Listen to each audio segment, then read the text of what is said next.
আসসালামু আলাইকুম শিক্ষার্থীরা, আশা করি সবাই অনেক ভালো আছো। আমিও আছি আলহামদুলিল্লাহ। তো আমরা দ্বাদশ অধ্যায় পড়তেছি, জীবের বংশগতি ও জৈব অভিব্যক্তি। এই অধ্যায়টার উপর আমরা টোটাল 4টা বেসিক লেকচার করেছি। সেখানে কোন প্রশ্নগুলো ক নাম্বারে আসে, খ নাম্বার আসে, গ নাম্বার আসে, ঘ নাম্বারে আসে, কোনটা সংক্ষিপ্ত প্রশ্ন আসবে, সব কিছু আমরা আলোচনা করেছি। এরপরে পঞ্চম লেকচারে আমরা টোটাল বইটা দাগিয়ে দিয়েছি যে কোথায় কোথায় থেকে এমসিকিউগুলো হবে। দেন আজকে এটা আমাদের লেকচার 6। আজকে আমরা সৃজনশীল নিয়ে আলোচনা করব। প্রিভিয়াস ইয়ারের যে বোর্ড কোশ্চেনগুলো আসছে এগুলো নিয়ে আলোচনা করব। বিশেষ করে 2025 সালের কোশ্চেন, বেশিরভাগ 2025 সালের যে কোশ্চেনগুলো আসছে সেগুলা রিসেন্ট কোশ্চেন নিয়ে আলোচনা করব ইনশাআল্লাহ। তো দেরি না করে চলো শুরু করি। এটা জাস্ট প্রশ্ন, আমি তো প্রত্যেকটা উত্তর তোমাকে একেবারে ডিটেলস বলে দিতে পারবো না, কারণ বেসিক ক্লাসে সব কিছু ডিটেলস বলে দিয়েছি। জাস্ট আমি শুধু এখান থেকে দেখাবো যে প্রশ্নটা, উদ্দীপকটা কিভাবে হয়, সেখান থেকে প্রশ্ন প্যাটার্নটা কীরকম হয়। তো মোটামুটি আশা করি সবগুলা প্রশ্নের উত্তর তোমার জানা আছে। বেসিক ক্লাসে সবগুলা সুন্দরভাবে করানো হয়েছে, জাস্ট ধরিয়ে দেওয়া। তো আমরা প্রথম যে প্রশ্ন, এটার দিকে প্রথম প্রশ্ন যাচ্ছি। প্রথম যে প্রশ্নটা সেটা ঢাকা বোর্ড 2022। তো এখানে একটা উদ্দীপক আমরা দেখতে পাচ্ছি যে এখানে 2টা ক্রোমোজোম দেওয়া আছে, একই সমান অনেকটা। আর এখানে চিত্র কিউ যেটা, এটা একটা ক্রোমোজোম বড় আর একটা ক্রোমোজোম ছোট। তো এটা আমার উদ্দীপক। আচ্ছা, এখন আমরা প্রশ্নের মধ্যে যাই। ক নাম্বার প্রশ্ন, সেটা প্রাকৃতিক নির্বাচন কাকে বলে। তো প্রাকৃতিক নির্বাচন, এটা আমরা জানি যে ডারউইনবাদ যখন আমরা পড়েছি তখন প্রাকৃতিক নির্বাচনের একটা টার্ম ছিল। তো প্রাকৃতিক নির্বাচন কি? যে কোনো একটা পরিবেশে যে জীবগুলা বাস করে, এই পরিবেশের সাথে যে জীবটা খাপ খাওয়ায় নিতে পারবে সে টিকে থাকবে, আর যে পরিবেশের সাথে খাপ খাওয়াইতে পারবে না সে বিলুপ্ত হয়ে যাবে। এটাই কি প্রাকৃতিক নির্বাচন, রাইট? অবশ্য বইয়ের মধ্যে আরও সুন্দর করে একটা সংজ্ঞা দেওয়া আছে, তুমি যেভাবে বলো। খ নাম্বার প্রশ্ন থ্যালাসেমিয়া একটি বংশগত রোগ কেন? তো থ্যালাসেমিয়াকে বংশগত রোগ বলা হয় কেন, এটা খ নাম্বারের একটা প্রশ্ন। তা আমরা জানি যে জেনেটিক ডিসঅর্ডার যেগুলা, বংশগতীয় রোগ যেগুলা, যে রোগগুলা বংশানুক্রমে পিতামাতা থেকে সন্তান সন্ততির মধ্যে স্থানান্তরিত হয়, যে রোগগুলা পিতামাতা থেকে সন্তানের ভিতরে স্থানান্তরিত হয়, এই রোগগুলাকে কি বলা হয়? বংশগত রোগ বলা হয়। বংশগত রোগ বা জেনেটিক ডিসঅর্ডার বলা হয়। তো থ্যালাসেমিয়াও একটা কি বংশগত রোগ। থ্যালাসেমিয়া কি বাবা মা থেকে সন্তান সন্ততির মধ্যে কি হয়? স্থানান্তরিত হয়। তো থ্যালাসেমিয়া যেহেতু বাবা মা থেকে সন্তানের মধ্যে স্থানান্তরিত হয়, তার মানে এই জন্যই থ্যালাসেমিয়াকে বংশগত রোগ বলা হয়। তাহলে এটা 2টা স্টেপে আমরা দেবো। যে প্রথমে বলার চেষ্টা করব যে বংশগত রোগ কি, যে রোগগুলা বাবা মা থেকে সন্তানের মধ্যে স্থানান্তরিত হয়, এই রোগগুলা বংশগত রোগ বা জেনেটিক ডিসঅর্ডার। থ্যালাসেমিয়াও একইভাবে বাবা মা থেকে সন্তানের মধ্যে কি হয়? স্থানান্তরিত হয়। এই জন্য থ্যালাসেমিয়াকে কি বলা হয়? বংশগত রোগ বলা হয়। ওকে, আচ্ছা, এরপরে চিত্র গ নাম্বার প্রশ্ন, চিত্র পি এর প্রধান উপাদানের রাসায়নিক গঠন ব্যাখ্যা করো। চিত্র পি, তো পি এখানে কি ক্রোমোজোম দেখানো হয়েছে। তো ক্রোমোজোম এর প্রধান রাসায়নিক গঠন, তো ক্রোমোজোমের ভিতরে যেটা রাসায়নিক উপাদান থাকে, প্রধান যদি বলে প্রধান রাসায়নিক উপাদান, তাহলে বুঝতে হবে ক্রোমোজোমের মধ্যে থাকে কি ডিএনএ থাকে। ক্রোমোজোমের মধ্যে কি থাকে? ডিএনএ থাকে। অতএব এখানে আমাকে কি বলছে? ডিএনএ রাসায়নিক গঠনের কথা বলা হয়েছে। ডিএনএ রাসায়নিক গঠন, এটা আমরা কি বলবো? ডিএনএ রাসায়নিক গঠন। তাহলে রাসায়নিক গঠনটা কার? ডিএনএ। ক্রোমোজোমের ভিতরে যেহেতু থাকে বলছে, তাহলে ডিএনএ রাসায়নিক গঠন আমরা এটা খুব ভালোভাবে পড়েছি যে এই যে 5 কার্বনযুক্ত শর্করা, ডিএনএর মধ্যে কি থাকে? এই যে 5 কার্বনযুক্ত শর্করাগুলো থাকে, 5 কার্বনযুক্ত শর্করা, এগুলোকে এস দ্বারা প্রকাশ করা হয়। এগুলো বেসিক ক্লাসে আমরা পড়েছি। এরপরে ফসফরিক অ্যাসিড বা অজৈব ফসফেট 5 কার্বনযুক্ত শর্করার সাথে এই যে দ্বিবন্ধনে যুক্ত থাকে। এরপরে নাইট্রোজেন ঘটিত বেসগুলো থাকে, এ, জি, সি, টি এরকম থাকে। তো এটা একটা সূত্র। সেম এর এপাশে বিপরীতমুখী আরও একটা সূত্রক থাকে, কারণ ডিএনএ হচ্ছে কি সূত্রক, ডিএনএ হলো দ্বিসূত্রক। তো যেহেতু ডিএনএ রাসায়নিক গঠন বলছে,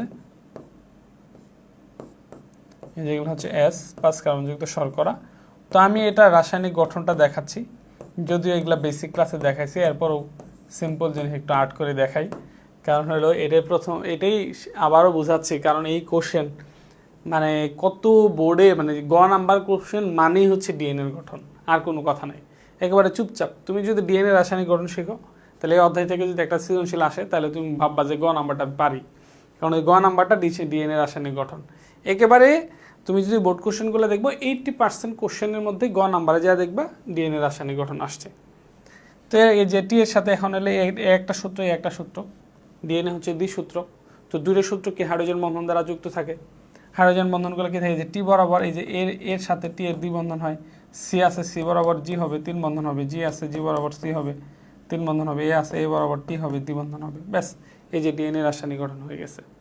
তুমি যদি কোনো বর্ণনা না দিয়ে জাস্ট এই চিত্রটা যদি আর্ট করে দাও, তাও তোমাকে যদি স্যার যদি অ্যাটলিস্ট বায়োলজির টিচার হয়, যে বায়োলজিটা বুঝে, তাও এখানে 2 দিয়ে দিবে নিশ্চিত। ঠিক আছে, আচ্ছা, তাহলে এটা গেল ডিএনএ রাসায়নিক গঠন। এটা আমরা জানি, এটা ভালোভাবে পড়ছি, যে দ্বিসূত্র বিশিষ্ট পলিনিউক্লিওটাইডের সর্পিলাকার গঠনকে ডিএনএ বলা হয়। ডিএনএর মধ্যে অজৈব ফসফেট 5 কার্বনযুক্ত শর্করা নাইট্রোজেন ঘটিত বীজগুলো থাকে। একটা সূত্রকের সাথে আর একটা সূত্রকের মধ্যে বন্ধন হয়, নাইট্রোজেন ঘটিত বীজগুলোর মধ্যে হাইড্রোজেন বন্ধন হয়, এর সাথে টি এর দ্বিবন্ধন হয়, সি এর সাথে জি এর 3 বন্ধন হয়। ঠিক আছে, ডিএনএ একটা পূর্ণ ঘূর্ণনের দৈর্ঘ্য হচ্ছে 34 আর্মস্ট্রং। একটা নিউক্লিওটাইড থেকে আর একটা নিউক্লিওটাইডের দূরত্ব হচ্ছে 3.4 আর্মস্ট্রং।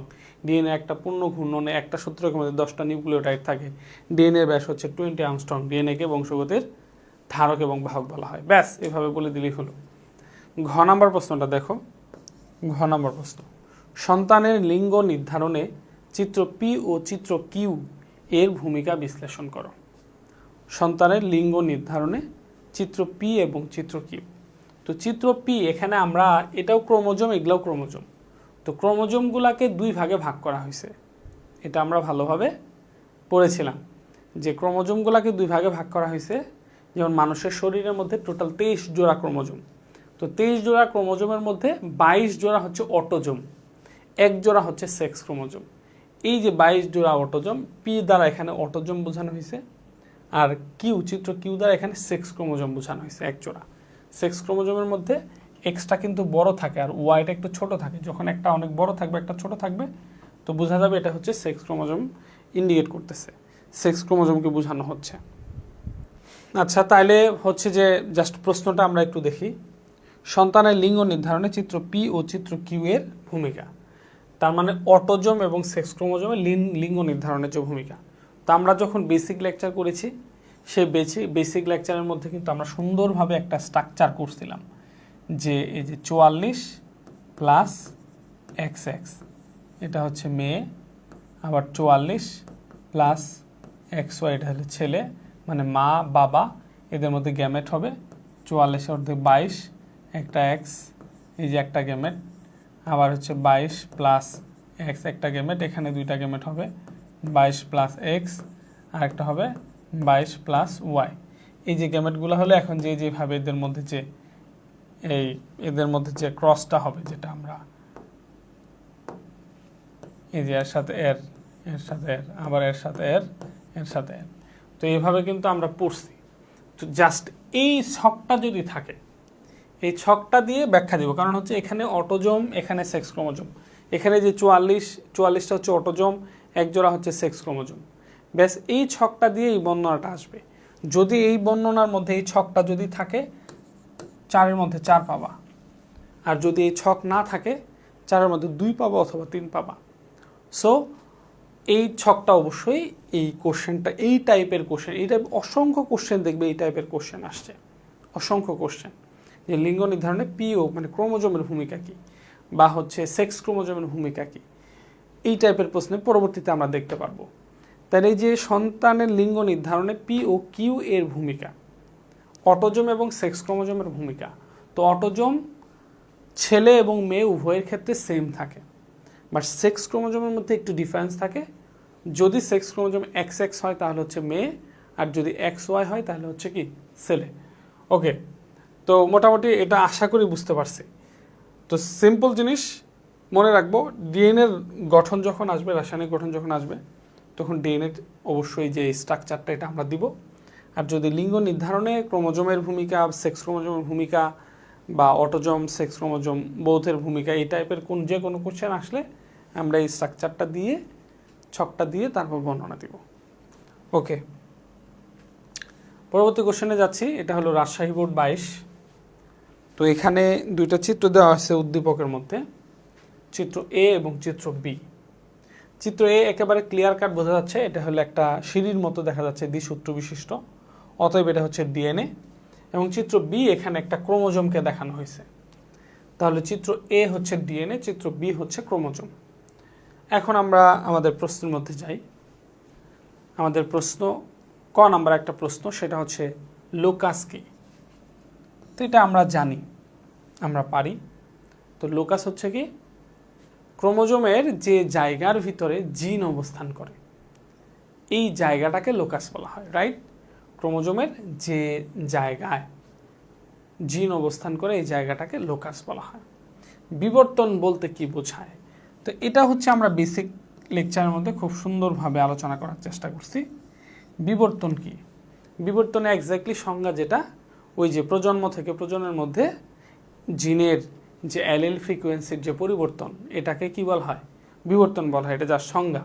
এর পরবর্তীতে তুমি নিজের মতো করে বিবর্তন বুঝাইতে পারো, যে বিবর্তন হচ্ছে যে সৃষ্টির শুরু থেকে প্রাণীদের মধ্যে যে জিনগত যে পরিবর্তন সাধিত হচ্ছে, এই পরিবর্তনটাই বিবর্তন। বিবর্তনটাকে ওই যে দুইটা ভাগে ভাগ করা হয়েছে, একটা হচ্ছে ম্যাক্রো ইভলিউশন আর একটা হচ্ছে কি মাইক্রো ইভলিউশন।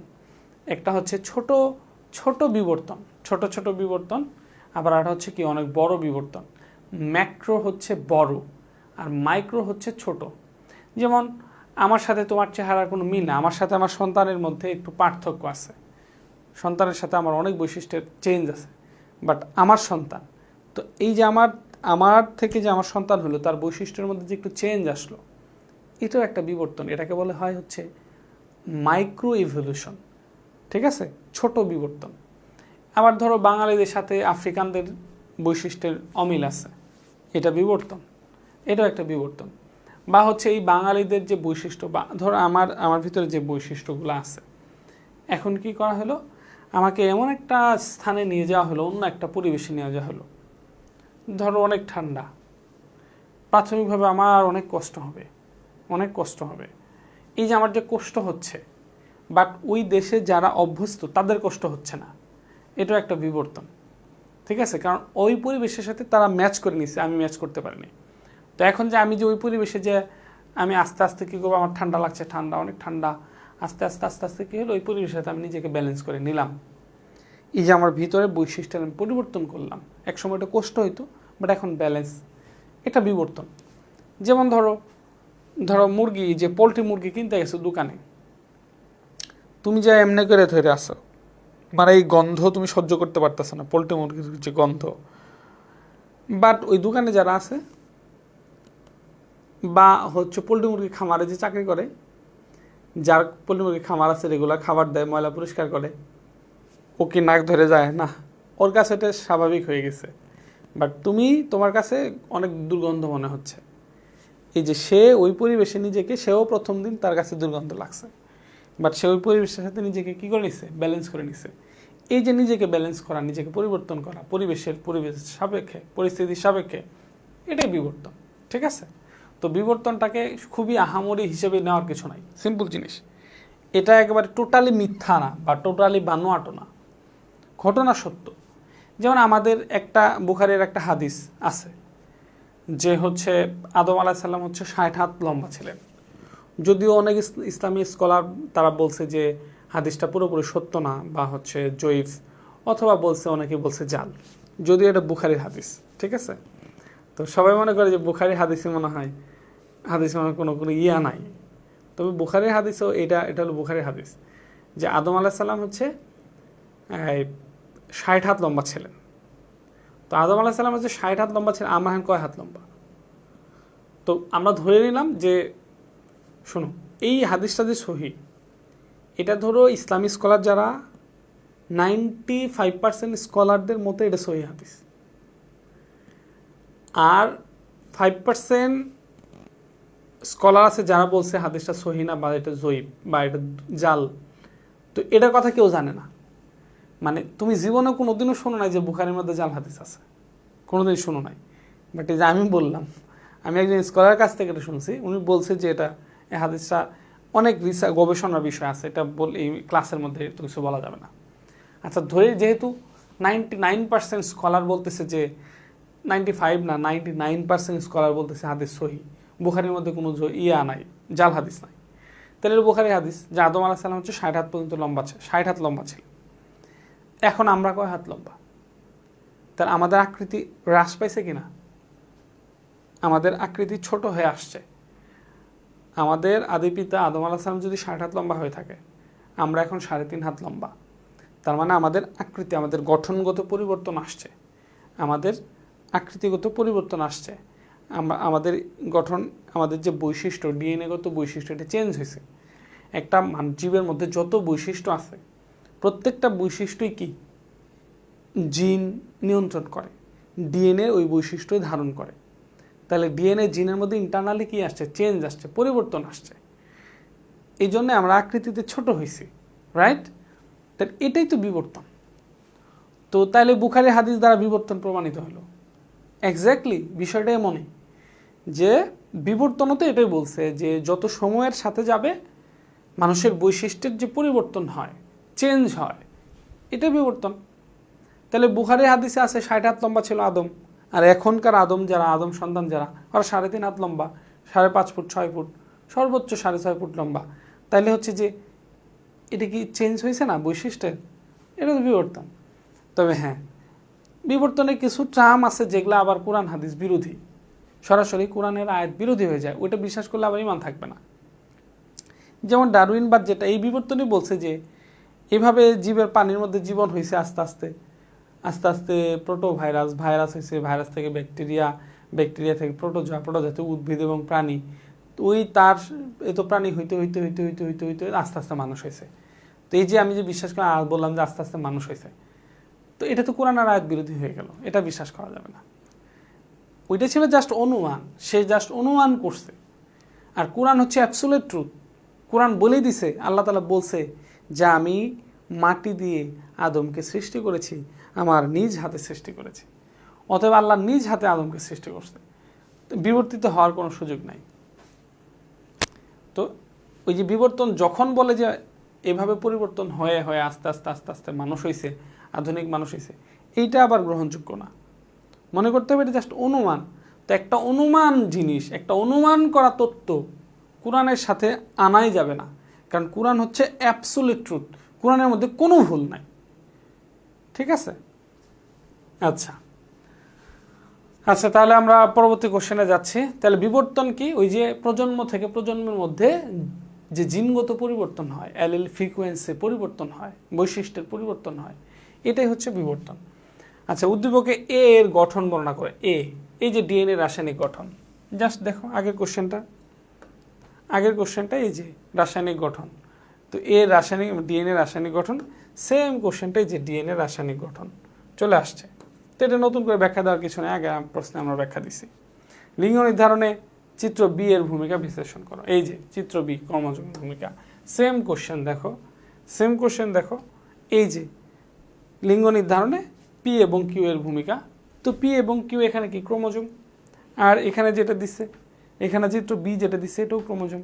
সো লিঙ্গ নির্ধারণে ক্রোমোজোমের ভূমিকা হয়ে গেল, পারলাম। সেম প্রশ্ন। আচ্ছা, নেক্সট কোশ্চেনে আমরা যাচ্ছি। এটা হচ্ছে দিনাজপুর বোর্ড 22। তো এখানে একটা উদ্দীপক দেওয়া হয়েছে এম, একটা উদ্দীপক দেওয়া হয়েছে এন। তো আমরা একটু উদ্দীপকটা দেখি। তো এখানে উদ্দীপক বলছে নিউক্লিয়াসে অবস্থিত সূত্রাকার, নিউক্লিয়াসের মধ্যে অবস্থিত সূত্রাকার জালিক লেখা হয়েছে এখানে, এটা হচ্ছে জালিকা। তো নিউক্লিয়াসের মধ্যে যে সুতার মতো তন্তু থাকে, এগুলোকে কি বলা হয়? Chromosome, right? তো আমরা জানি এই যে নিউক্লিয়াস, আমরা একটু নিউক্লিয়াসটা একটু দেখি।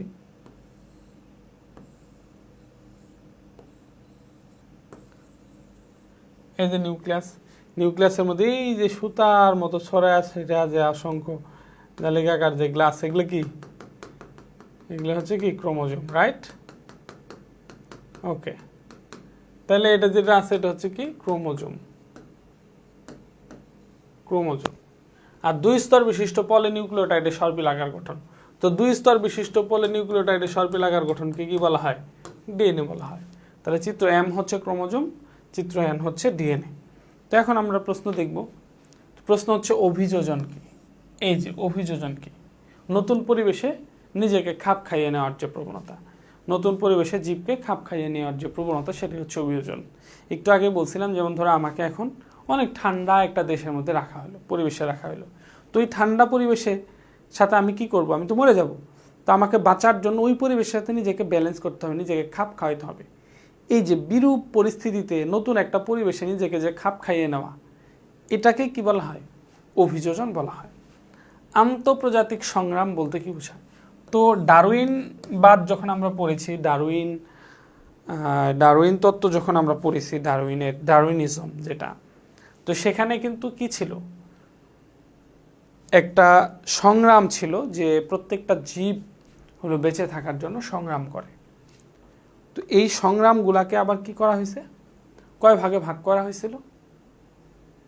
আন্তঃপ্রজাতিক সংগ্রাম, অন্তঃপ্রজাতিক সংগ্রাম, আর একটা ছিল পরিবেশের সাথে সংগ্রাম। এই সংগ্রামটাকে টোটাল 3টা ভাগে ভাগ করা হয়েছিল। তার ভিতরে এটা হচ্ছে আন্তঃপ্রজাতিক সংগ্রাম। যেমন ধরো একটা পুকুরের মধ্যে তোমার ছোট ছোট পোকা যেগুলা, জুওপ্লাঙ্কটন, এগুলা আছে, ছোট মাছ আছে, ব্যাঙ আছে, একটু বড় মাছ আছে, আবার উপরে একটা বক, বাজ পাখি, এগুলা আছে, সাপ আছে। তো এই যে একটা পুকুরের যে জীবগুলো আছে, এরা প্রত্যেকেই বাঁচার জন্য সংগ্রাম করতেছে। প্রত্যেকে যে যত বেশি খাবার খেতে পারবে সেই পরিবেশে টিকে থাকবে। যে হলো কোনো কারণে সংগ্রামে হেরে যাবে, সে পরিবেশ থেকে বিলুপ্ত হয়ে যাবে। তো এটা হচ্ছে আন্তঃপ্রজাতিক সংগ্রাম। একটা বাস্তুতন্ত্রের মধ্যে, একটা পরিবেশের মধ্যে যতগুলা জীব আছে, প্রত্যেকটা জীব হচ্ছে বেঁচে থাকার জন্য সংগ্রাম করতেছে। যে পরিবেশের সাথে খাপ খাওয়াইতে পারতেছে, যোগ্য বলে প্রমাণিত হইতেছে, সে ওই পরিবেশে টিকে থাকতেছে। আর যে অযোগ্য, সে বিলুপ্ত হয়ে যাচ্ছে।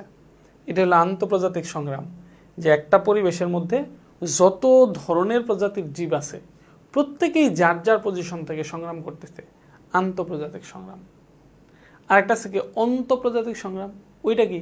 যেমন একটা কুকুরের 5টা বাচ্চা হয়েছে, 5টা বাচ্চায় বেঁচে থাকার জন্য সংগ্রাম করতেছে, এই 5টার মধ্যে প্রতিযোগিতা হচ্ছে, অন্তঃপ্রজাতিক সংগ্রাম। বা আমি 100টা গাছ লাগাইছি, প্রত্যেকটা গাছই বড় হওয়ার জন্য সংগ্রাম করতেছে, বাট 3টা গাছ ছোট হয়ে নিচে চাপা পড়ে গেছে, আর বড় হচ্ছে না। এটা হলো অন্তঃপ্রজাতিক সংগ্রামে 3টা গাছ হেরে গেছে। বিষয়টা হচ্ছে এরকম, নিজেদের মধ্যে যেটা, এটা অন্তঃপ্রজাতিক।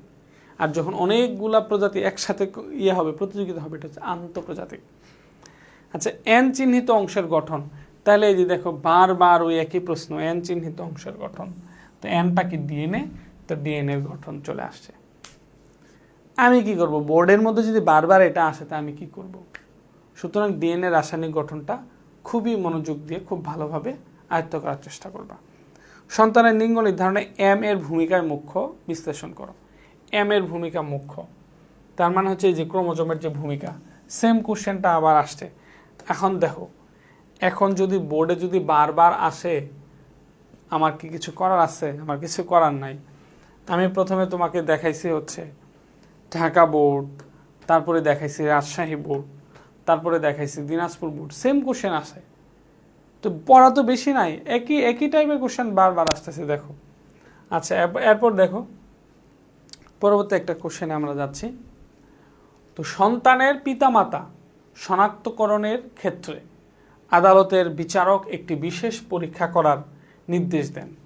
তাহলে সন্তানের পিতামাতা শনাক্তকরণের জন্য আমরা কি পড়ছিলাম? DNA test, right? তাহলে আদালত একটা বিশেষ পরীক্ষার জন্য নির্দেশ দিছে, একটা বিশেষ পরীক্ষা। এই বিশেষ পরীক্ষাটা হচ্ছে কি? DNA test. ডিএনএ টেস্ট এবং বলেন পরীক্ষাটির গুরুত্ব ও ব্যবহার অপরিসীম। রাইট, কারণ হচ্ছে অবশ্যই গুরুত্ব এবং ব্যবহার অপরিসীম। কারণ একটা সন্তান সে পিতৃ পরিচয় চাচ্ছে, মানে হঠাৎ করে একটা মেয়ে গর্ভবতী হয়েছে, তার সন্তান হয়েছে, বাট তার স্বামী এখন অস্বীকার করতেছে যেটা আমার সন্তান না। ধরো স্বামী অনেক ধনী, তো চুরি করে কোনোভাবে এই মেয়েটা বিয়ে করছিল, দেন আবার সে চাকরির সুবাদে এসে এখানে বিয়ে টিয়ে করছে, এখন সন্তানের আর স্বীকৃতি দেয় না। এখন এই মেয়ে বললো না, আমার সন্তানের স্বীকৃতি লাগবে, বাবার পরিচয় সে বড় হবে, তো বাবা তাকে অবশ্যই স্বীকার করতে হবে। এখন বাবা বলতেছে না, এটা আমার সন্তান না, সিনেমার কাহিনী। দেন মেয়ে দিল মামলা, বউটা মামলা দিল যে আমার সন্তানের পিতৃত্বের দাবি চায়। তো কোর্ট এখন কি করবে, ওই যে ওর যে ডিএনএ মুখের লালা থেকে, বেশি না, সিম্পল একটু মুখের লালা নিবে, ওই যে সন্তান তার মুখের লালা নিয়ে ডিএনএ টেস্ট করবে। 50% মিল পাওয়া গেলে, হ্যাঁ তোর সন্তান, তুই কেন স্বীকৃতি দিস না? অবশ্যই তোকে স্বীকৃতি দিতে হবে। ব্যাস, সুন্দর একটা পদ্ধতি। দেখো, মানে এই ঘটনাটা যেহেতু যে পিতামাতা, সন্তানের পিতামাতা শনাক্তকরণের ক্ষেত্রে যে ডিএনএ টেস্ট করা হয়, সুবহানাল্লাহ, অথচ আল্লাহ রাসূল সাল্লাল্লাহু আলাইহি সাল্লাম এখন থেকে 1500 বছর আগে সেই রাসূল সাল্লাল্লাহু আলাইহি সাল্লাম যখন সাহাবাদের নিয়ে ইসলামী শিক্ষা দিতেন, হ্যাঁ, যখন কোরআনের আয়াত নাজিল হতো, এই সময় আল্লাহ রাসূল এই ডিএনএ টেস্ট, কোনো প্রকার ডিএনএ টেস্ট ছাড়া উনি বলে দিতে পারতেন। চমৎকার একটা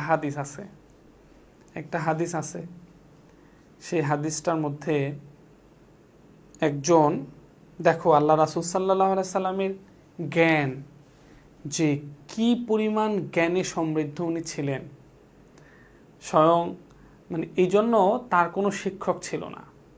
কেন?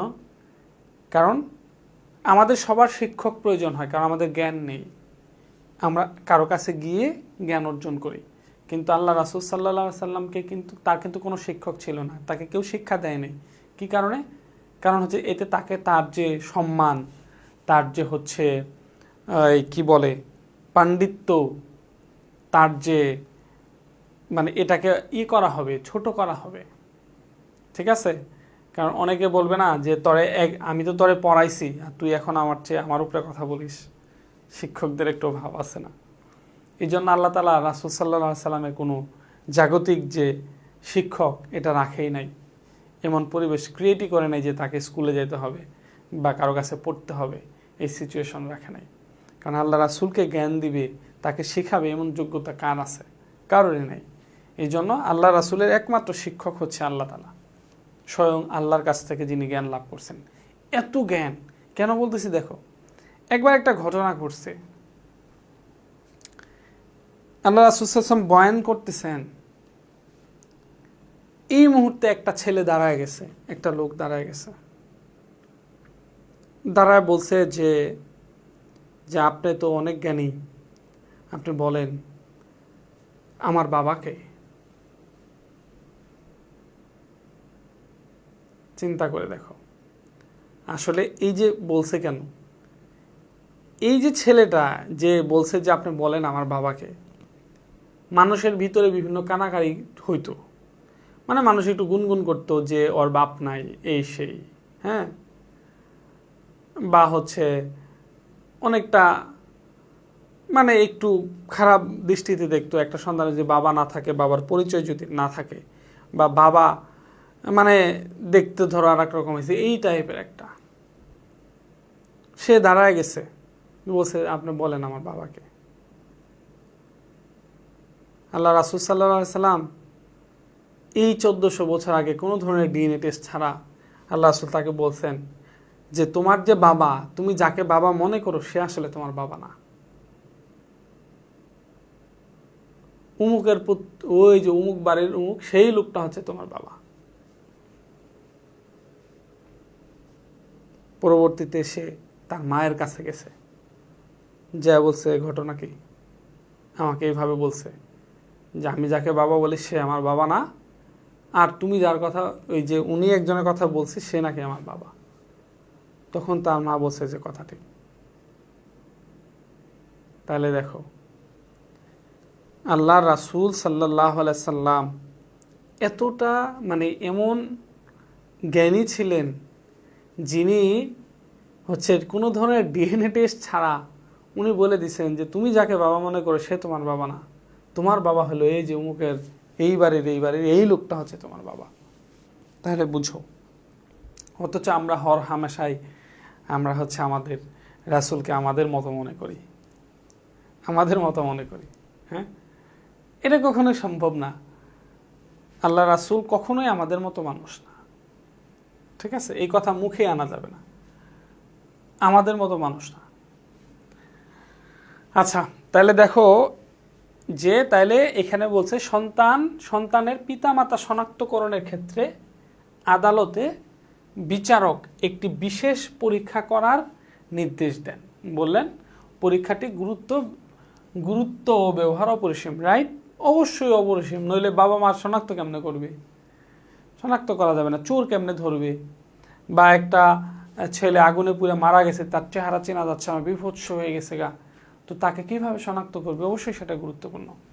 এখন বলছে যে ক নাম্বার প্রশ্ন, অটোজোম কি? তা আমরা জানি যে আমাদের মানুষের শরীরের মধ্যে টোটাল 23 জোড়া ক্রোমোজোম আছে। কয় জোড়া ক্রোমোজোম? 23 জোড়া ক্রোমোজোম। 23 জোড়া ক্রোমোজোমের মধ্যে 22 জোড়া ক্রোমোজোম ছেলে এবং মেয়ে উভয়ের ক্ষেত্রে একই, আর এক জোড়া ক্রোমোজোম যেটা ছেলে এবং মেয়েদের মধ্যে ডিফারেন্ট আছে, পার্থক্য আছে। তাহলে এই যে ছেলে এবং মেয়ের মধ্যে যে ক্রোমোজোমগুলো একই রকমের থাকে, এই ক্রোমোজোমগুলোকে অটোজোম বলা হয়। টোটাল কয় জোড়া? 22 জোড়া বা 44টা। থ্যালাসেমিয়া রোগীদের আয়রন ট্যাবলেট খেতে দেওয়া হয় না কেন? খুবই গুরুত্বপূর্ণ প্রশ্ন। থ্যালাসেমিয়া রোগীদের আয়রন ট্যাবলেট খেতে দেওয়া হয় না কেন? তো যারা হলো থ্যালাসেমিয়া আক্রান্ত হয়, থ্যালাসেমিয়াটা কি? লোহিত রক্তকণিকার একটা ত্রুটিপূর্ণ অবস্থা। যে আমাদের যে লোহিত রক্তকণিকা আছে, দুই ধরনের প্রোটিন থাকে, একটা হচ্ছে আলফা গ্লোবিউলিন আর একটা হচ্ছে বিটা গ্লোবিউলিন। যখন আলফা গ্লোবিউলিন যে এই যে প্রোটিন তৈরি হচ্ছে লোহিত রক্তকণিকা, এটা ত্রুটিপূর্ণ হচ্ছে, এটা হচ্ছে থ্যালাসেমিয়া। তার মানে রক্ত ত্রুটিপূর্ণ হয়, রক্ত ঠিকমতো তৈরি হয় না, রক্ত শূন্যতায় ভুগে। এই জন্য প্রতিনিয়ত তাকে রক্ত নিতে হয়। একজন থ্যালাসেমিয়া রোগীকে প্রতিনিয়ত রক্ত নিতে হয়। যত এই যে প্রতিনিয়ত আরেকজনের শরীর থেকে যখন রক্ত নিচ্ছে, রক্ত নিতে রক্তের মধ্যে আরেকজনের রক্ত থেকে যখন আমার শরীরে রক্ত আসবে, তখন হচ্ছে রক্তের মধ্যে আয়রনের পরিমাণ বেড়ে যায়। আর আমাদের শরীরের এমন একটা ফাংশন যে আয়রন অটোমেটিক্যালি কমানোর সুযোগ নাই। যেমন হচ্ছে যে অনেক সময় আমাদের শরীরে যে গ্লুকোজ, রক্তের গ্লুকোজের মাত্রা বেড়ে গেলে সেটা কমানো, বা কমে গেলে সেটা বাড়ানো, এরকম একটা সিস্টেম আছে, হ্যাঁ, যেটা হচ্ছে ওই যে আইলেটস অফ ল্যাঙ্গারহ্যান্স, যে অগ্নাশয়ের মধ্যে যে গ্রন্থি আছে, ইনসুলিন এবং গ্লুকাগন হরমোন, এই দুইটা হরমোন হচ্ছে গ্লুকোজের মাত্রাটা নিয়ন্ত্রণ করে, কমে গেলে বাড়ায় দেয়, বেড়ে গেলে আবার কমায় দেয়। বাট এরকম সিস্টেম হচ্ছে নাই। তো আয়রন, তো একটা থ্যালাসেমিয়া রোগী যখন বারবার তাকে প্রতিনিয়ত রক্ত নিতে হচ্ছে, আরেকজনের শরীর থেকে যখন প্রতিনিয়ত সে রক্ত নিচ্ছে, তার সাথে যে এই যে আয়রন, অতিরিক্ত আয়রন ঢুকতেছে, এর ফলে থ্যালাসেমিয়া রোগী রেগুলার রক্ত নেওয়ার কারণে শরীরের মধ্যে অটোমেটিক আয়রনের আধিক্য হয়ে যায়, আয়রনের পরিমাণ এমনি রক্তের মধ্যে বেড়ে যায়। এই জন্য থ্যালাসেমিয়া রোগীকে টোটালি আয়রন জাতীয় যে ট্যাবলেট আছে এবং আয়রন জাতীয় যে আয়রন সমৃদ্ধ যে ফল আছে, এগুলো খাওয়া একেবারে নিষেধ। কারণ শরীরে এমনি আয়রনের মাত্রা বেড়ে গেছে, ক্ষতি হচ্ছে, আরও যদি আয়রন সমৃদ্ধ ট্যাবলেট খায়, আয়রন সমৃদ্ধ ফল খায়, তাহলে আয়রন মাত্রা আরও বেড়ে যাবে, এটা আরও ক্ষতি হবে। এই জন্য এটা মনে রাখবা যে থ্যালাসেমিয়া রোগীকে সবসময় কি করা হয়, আয়রন জাতীয় ট্যাবলেট বা আয়রন বা হচ্ছে আয়রন সমৃদ্ধ ফল, সবজি, শাক বা হচ্ছে আয়রন সমৃদ্ধ মাছ, কোনো খাবার খাওয়া যাবে না। টোটালি আয়রনটা থেকে বিরত থাকতে হবে। কেন? কারণ হচ্ছে কি, তারা যেহেতু রেগুলার প্রতিনিয়ত রক্ত নেয়, প্রতিনিয়ত রক্ত নেওয়ার কারণে শরীরের মধ্যে আয়রনের মাত্রা কি হয়, বেড়ে যায়। এই জন্য আয়রন খাওয়া যাবে না বা হচ্ছে খেতে দেওয়া হয় না। গণনাবস্থা উদ্দীপকে উল্লেখিত পরীক্ষার উপাদানটির সংখ্যা বৃদ্ধি ব্যাখ্যা করো। তাহলে উদ্দীপকে উল্লেখিত পরীক্ষার উপাদান, তাহলে পরীক্ষাটা কি ছিল? পরীক্ষাটা ছিল হচ্ছে ডিএনএ টেস্ট, রাইট? পরীক্ষাটা ছিল ডিএনএ টেস্ট। তো ডিএনএ টেস্ট, তো এখানে আসলে প্রশ্নটা ছিল হলো যে উদ্দীপকে উল্লেখিত পরীক্ষার উপাদানটির রাসায়নিক গঠন ব্যাখ্যা করে, এটা ছিল। তা এখন ডিএনএর গঠন বারবার আসতেছে, এই জন্য আমি এটা একটু চেঞ্জ করে দিছি, কোশ্চেনটা চেঞ্জ করে দিছি যে উপাদানটির সংখ্যা বৃদ্ধি ব্যাখ্যা করো, সংখ্যা বৃদ্ধি পর্যায়টা ব্যাখ্যা করতে হবে, সংখ্যা বৃদ্ধি পর্যায়। তাহলে হচ্ছে যে তাহলে উপরের যে উপাদানটা আছে এটা কি ডিএনএ টেস্ট করা হয় কি উপাদানের মাধ্যমে? ডিএনএর দ্বারা। তো ডিএনএর সংখ্যা বৃদ্ধি, তা ডিএনএ কিভাবে নিজের সংখ্যা বৃদ্ধি করে সেটা কি? সেটা হচ্ছে কি ডিএনএ অনুলিপন, রাইট? ডিএনএ, বইয়ের মধ্যে ডিএনএ অনুলিপন আছে, তাহলে আমরা অনুলিপনই বলি, যদি এটাকে প্রতিলিপন বলাটা ভালো। ডিএনএ অনুলিপন, তো ডিএনএ অনুলিপন কিভাবে হয়? এই যে চিত্র দিয়ে আমরা ব্যাখ্যা দিব। এই যে একটা ডিএনএ আছে, দুটো সূত্রক পরস্পর হতে বিচ্ছিন্ন হয়ে যায়, এই যে পুরাতন সূত্রগুলা কি করে? তাদের অনুরূপ নতুন সূত্র গঠন করে। এই যে একটা ডিএনএ থেকে এভাবে দুটো ডিএনএ হয়। তো ডিএনএ অনুলিপন, এটা তো আমরা বেসিক লেকচারে আমরা পড়েছি যে ডিএনএর যে দুটো সূত্রক থাকে হাইড্রোজেন বন্ধন দ্বারা, হাইড্রোজেন বন্ধনগুলো ভেঙে যায়, পরস্পর হতে বিচ্ছিন্ন হয়, সূত্রগুলো পরস্পর হতে বিচ্ছিন্ন হয়ে যায়। পুরাতন সূত্রগুলো তাদের অনুরূপ প্রতিরূপ নতুন সূত্রক তৈরি করে, এবং এই নতুন সূত্রক যে তৈরি হবে তখন কী হবে? এর সাথে টি এর দ্বিবন্ধন হবে, সি এর সাথে জি এর তিন বন্ধন হবে, এভাবে নতুন সূত্রক গঠন হবে, রাইট? তো ডিএনএ অনুলিপনের বর্ণনা দিব, এবং এই ডিএনএ অনুলিপন যে প্রক্রিয়াটাকে কি বলা হয়? অর্ধ রক্ষণশীল পদ্ধতি বলা হয়। কি পদ্ধতি বলা হয়? অর্ধ রক্ষণশীল পদ্ধতি বলা হয়, বা অর্ধ সংরক্ষণশীল পদ্ধতি বলা হয়। এটা প্রস্তাব কে করছে? ওয়াটসন এবং ক্রিক। কত সালে? 1956 সালে এই ডিএনএ অনুলিপনের প্রস্তাব করে, বা ডিএনএ রেপ্লিকেশন, ইংরেজিতে বলা হয় ডিএনএ রেপ্লিকেশন। আচ্ছা, ঘ নাম্বার প্রশ্নটা আমরা একটু দেখি। ঘ নাম্বার প্রশ্নটাতে কি বলা হয়েছে? ঘ নাম্বারে বলা হয়েছে হচ্ছে উদ্দীপকে উল্লেখিত শেষ কথাটির বিশ্লেষণ করো। উদ্দীপকে উল্লেখিত শেষ কথাটি বিশ্লেষণ করো। তাহলে শেষ কথাটা কি? পরীক্ষাটির গুরুত্ব ও ব্যবহার অপরিসীম। জাস্ট এটা কিছুই না, এখানে আমরা জাস্ট ডিএনএ টেস্টের যে বর্ণনা আছে এই বর্ণনাটা দিয়ে দিলেই হবে। ডিএনএ টেস্টের বর্ণনাটা দিলেই হবে যে এটার দ্বারা হচ্ছে চোর শনাক্ত করা হয়, বা পিতামাতা শনাক্তকরণ, মৃত ব্যক্তি শনাক্তকরণে যে ব্যবহার করা হয়, জাস্ট ডিএনএ টেস্টের বর্ণনাটা দিয়ে ওই টাইপের একটু কথা বলে দিলেই হয়ে যাবে ইনশাল্লাহ। ওকে, পরবর্তী কোশ্চেনের মধ্যে আমরা যাচ্ছি। সিলেট বোর্ড 22, একটি কারখানায় বয়লার বিস্ফোরণে অনেক কর্মীর প্রাণহানি ঘটে। যেমন হচ্ছে এটা আমরা উদ্দীপকটা দিতে পারি যে মাইলস্টোনে একটি পরীক্ষামূলক বিমান বিধ্বস্ত হয়ে শত শত শিক্ষার্থী মৃত্যুবরণ করে আগুনে পুড়ে। বিমানের বিস্ফোরণের যে আগুন স্কুল ভবনে বিমানটা হচ্ছে ক্রাশ করে, এবং হচ্ছে সেখানে অগ্নিদগ্ধ হয়ে অসংখ্য স্টুডেন্ট মৃত্যুবরণ করে। মৃত ব্যক্তিদের বা মৃত শিক্ষার্থীদের শরীর আগুনে ঝলসে যাওয়ার কারণে তাদের পরিচয় শনাক্তকরণের জন্য ডিএনএ সংগ্রহ করা হলো। এটা মাইলস্টোনে এটা হয়েছে, ডিএনএ সংগ্রহ করা হয়েছে, এভাবেই পিতামাতা শনাক্তকরণ করা হয়েছে। তখন হচ্ছে লোকাসকে, এটা একটু আগে আমরা বললাম যে লোকাসকে ক্রোমোজোমের যে স্থানে বা যে জায়গার মধ্যে জিন অবস্থান করে এই জায়গাটাকে লোকাস বলা হয়।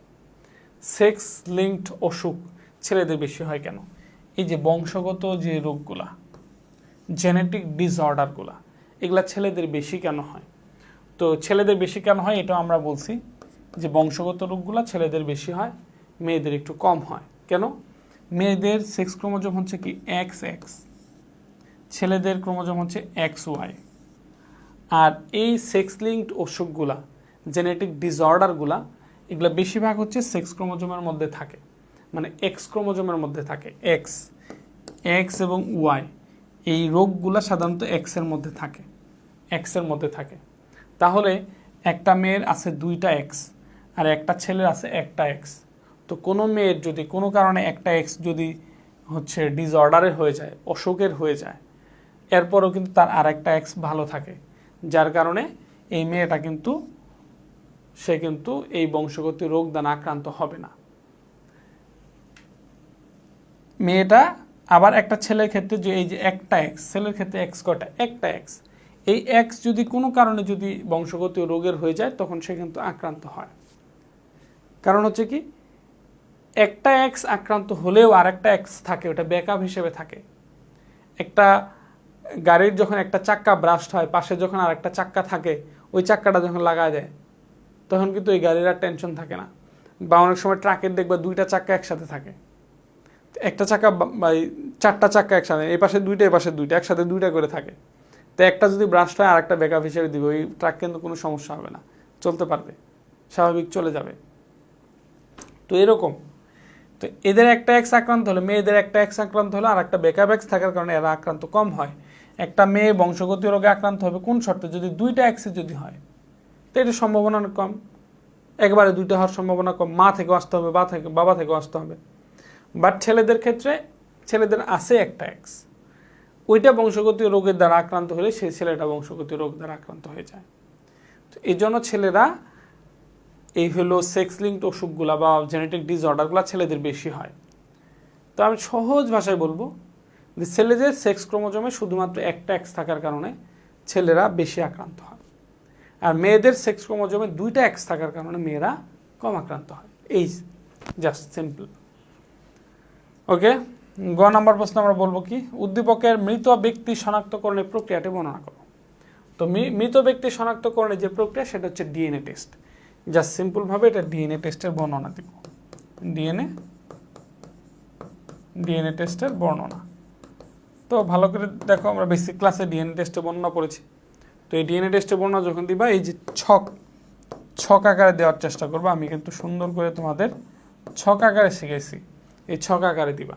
যে প্রথমে নমুনা সংগ্রহ করা হয়, পুরো নমুনা থেকে ডিএনএগুলো পৃথক করা হয়, ডিএনএগুলোকে রেস্ট্রিকশন এনজাইম দ্বারা ছোটো ছোটো টুকরায় কাটা হয়, পরে আবার এই আকৃতি বেস করে আলাদা আলাদা ভাগ করা হয়, তারপর হচ্ছে আলো ফেলা হয়, আলো ফেলে নমুনাটা শনাক্ত করা হয়। জাস্ট এইভাবে বক্স আকারে দিয়ে তারপর বর্ণনাটা দিবে, সুন্দর হবে। এরপর হচ্ছে ঘ নাম্বার, উদ্দীপকের সংগৃহীত উপাদানটির বংশগতির রাসায়নিক ভিত্তি বিশ্লেষণ করো। তো উদ্দীপকের সংগৃহীত উপাদানটি, তাহলে সংগৃহীত উপাদানটা কি? ডিএনএ টেস্ট করা হবে, ডিএনএ টেস্ট করা হবে। ডিএনএ টেস্টের জন্য এই যে ডিএনএ সংগ্রহ করা হয়, তাহলে সংগ্রহ করছে কি ডিএনএ, এই যে ডিএনএ বলছে। এখন বলছে ডিএনএ বংশগতির রাসায়নিক ভিত্তি বিশ্লেষণ করো। আমরা জানি ক্রোমোজোমকে বংশগতির ভৌত ভিত্তি বলা হয়, ক্রোমোজোমকে বংশগতির ভৌত ভিত্তি বলা হয়, আর ডিএনএ হচ্ছে বংশগতির কি রাসায়নিক ভিত্তি বলা হয়। তো এই যে ডিএনএকে যে বংশগতির রাসায়নিক ভিত্তি বলা হয়, এটার আমরা আনসারটা কিভাবে করব? এটার আমরা হচ্ছে এটার আনসারটা করব হলো, এই যে দেখো, আমরা এই যে ডিএনএ রাসায়নিক গঠন পড়ছি না, এই রাসায়নিক গঠনটা দিয়ে, স্ট্রাকচারটা দিয়ে দেন এইটার গঠন সম্বন্ধে কিছু বলবো। তারপরে আমরা হচ্ছে মূল কিছু কথা বলবো, যেমন ডিএনএর ভিতরে যে জিনগুলো অবস্থান করে, এই জিনগুলো একটা জীবের বৈশিষ্ট্য বহন করে, ঠিক আছে? তো এই জিনগুলাই হচ্ছে, জিন কি বৈশিষ্ট্য বহন করে, আর জিন কার ভিতরে থাকে? ডিএনএর মধ্যে থাকে। অতএব একটা জীবের যত চারিত্রিক বৈশিষ্ট্য আছে, যা কিছু আছে, সব কিছু ডিএনএ দ্বারা নিয়ন্ত্রিত হয়। ডিএনএ সব কিছুকে কন্ট্রোল করে। এই জন্য ডিএনএকে বংশগতি কী বলা হয়? রাসায়নিক ভিত্তি বলা হয়। জাস্ট এভাবে এটা আমরা বলবো যে তাহলে হচ্ছে এই প্রশ্নটার জন্য আমরা কি করব, রাসায়নিক ভিত্তি কেন বলা হয়, এটা ডিএনএর স্ট্রাকচার দিব, ডিএনএর একটু স্ট্রাকচারগত বর্ণনাও দিব। তারপর আমরা বলবো ডিএনএর ভিতরে জিন অবস্থান করে, আর জিন প্রতিটি জীবের প্রত্যেকটা বৈশিষ্ট্যের হচ্ছে একক, বৈশিষ্ট্য নিয়ন্ত্রণের একক হচ্ছে জিন, আর জিনকে ধারণ করে কে? ডিএনএ। এবং হচ্ছে ডিএনএর ভিতরে যে জেনেটিক কোড থাকে, প্রত্যেকটা বৈশিষ্ট্যের জন্য এক একটা কোড কাজ করে। এবং হলো ডিএনএ থেকে আরএনএ তৈরি হয়, আরএনএ থেকে প্রোটিন তৈরি হয়, প্রোটিনের মধ্যে হলো বৈশিষ্ট্য ফুটে ওঠে। তার মানে একটা জীবের মধ্যে যত বৈশিষ্ট্য আছে, প্রত্যেকটা বৈশিষ্ট্য হচ্ছে কি? ডিএনএ ধারণ করে, ডিএনএর মধ্যেই বৈশিষ্ট্যগুলো থাকে। এই জন্য ডিএনএকে কি বলা হয়? রাসায়নিক ভিত্তি বলা হয়।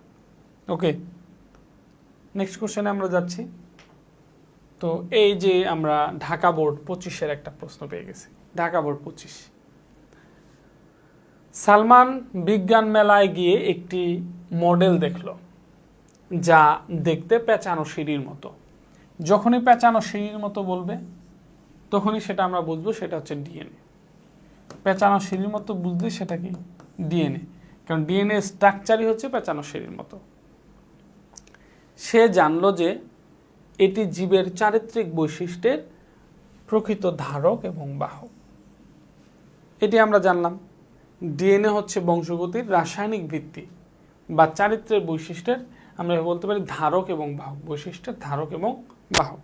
আচ্ছা, ক নাম্বার প্রশ্ন, ইন্টারফেজ কি? এটা হচ্ছে কোষ বিভাজন অধ্যায় থেকে এই প্রশ্নটা নেওয়া হয়েছে। ইন্টারফেজ কোষ বিভাজন অধ্যায় থেকে নিছে। এটা হচ্ছে কি? কোষের প্রস্তুতিমূলক পর্যায়। কোষের ভিতরে যখন ধরো একটা নতুন কোষ মাত্র হয়েছে, এই কোষটা অনেক ছোট, আস্তে আস্তে এটা বড় হবে, বড় হয়ে কি হবে? এটা এক সময় বিভাজিত হবে। তো এই যে বিভাজনের পূর্ব পর্যন্ত, ছোট থেকে একবারে প্রাপ্তবয়স্ক হওয়া পর্যন্ত যে সময়টা, প্রস্তুতিকাল, এটা হচ্ছে ইন্টারফেজ, কোষের প্রস্তুতিকাল। এটা হচ্ছে কি? ইন্টারফেজ। আচ্ছা, ট্র্যাকশন ফাইবার কি?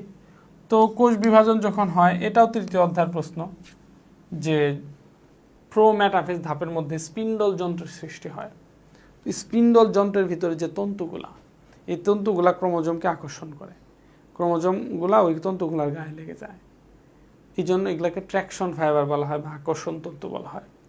তার মানে এগুলো হচ্ছে স্পিন্ডল যন্ত্র গঠন করে যে তন্তুগুলা দিয়ে, এই তন্তুগুলা ক্রোমোজোমকে আকর্ষণ করে, এই জন্য এগুলাকে ট্র্যাকশন ফাইবার বলা হয়।